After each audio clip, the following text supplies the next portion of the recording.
How do you go from this, the casual guy that you are, just, walking around doing random stuff, to this man right here?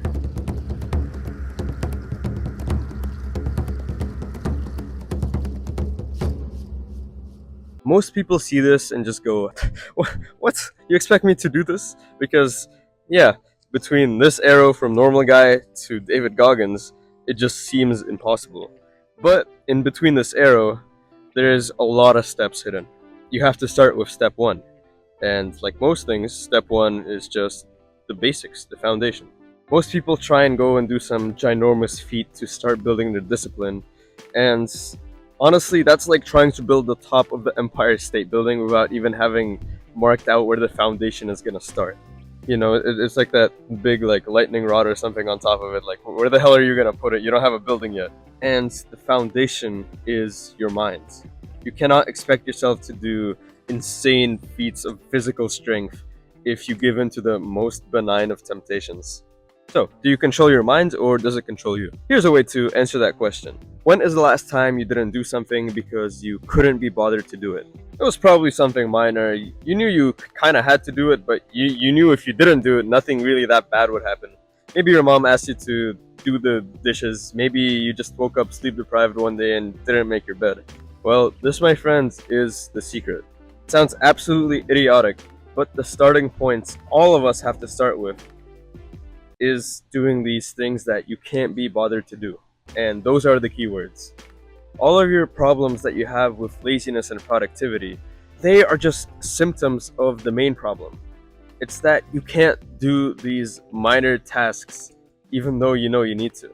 If you allow yourself to be lazy making your bed in the morning, you're going to allow yourself to, I don't know, have a typo in an important email. You're going to allow yourself to skip the healthy meal and eat some McDonald's. These small things are your starting points, and therefore they define your endpoint. Now, I know the ego is getting in the way. I can already feel it through the camera, bro.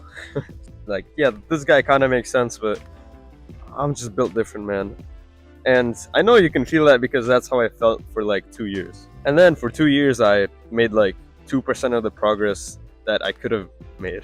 If you can't force yourself to do the easy things, the hard things are out of your league. There's no question about it.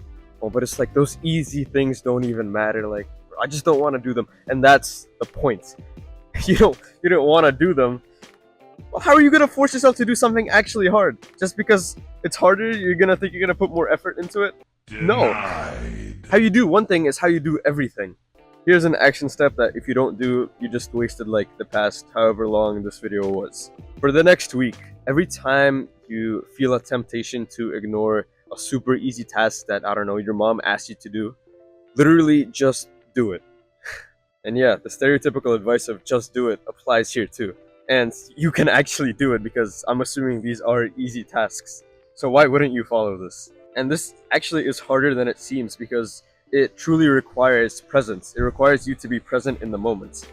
For example, I developed a really bad habit of not doing, not putting my plate back in the dishwasher after I ate food. I don't know why. Sometimes I just kind of stand up and like leave, go to my room. My parents always yelled at me for that. And so now every time I stand up, I have to physically force myself to turn around and think like, oh frick, I left my plate back there. I have to go and grab it, go put it back. And it's annoying. It just takes like 10 seconds, but I don't want to do it. But I force myself to do so.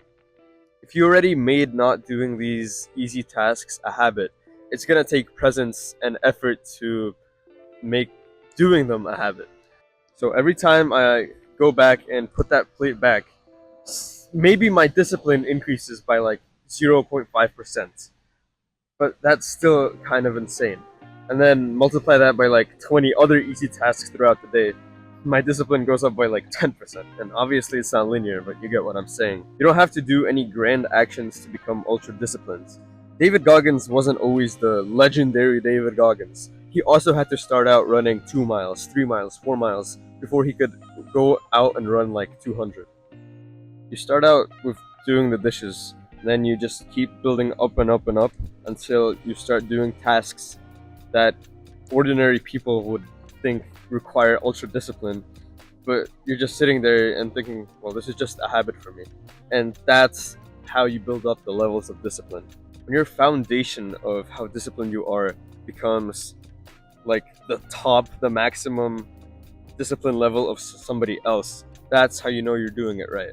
So yeah, go do your dishes, and I guarantee you this will help make you become more disciplined in less than a week. And obviously, this is just the first step. After that, there are still hundreds of steps, and I am personally right now just trying to discover all of them. I'm not saying I'm some David Goggins that already has proof he ran ultra marathons and became a Navy SEAL, but I am still on this journey, and I want to help you along the way, because I know how bad it feels to know exactly what to do and just fail to see yourself make progress. So yeah, go do that, and maybe your mom will actually thank you for doing the chores around the house for once. So yeah, go do some push-ups.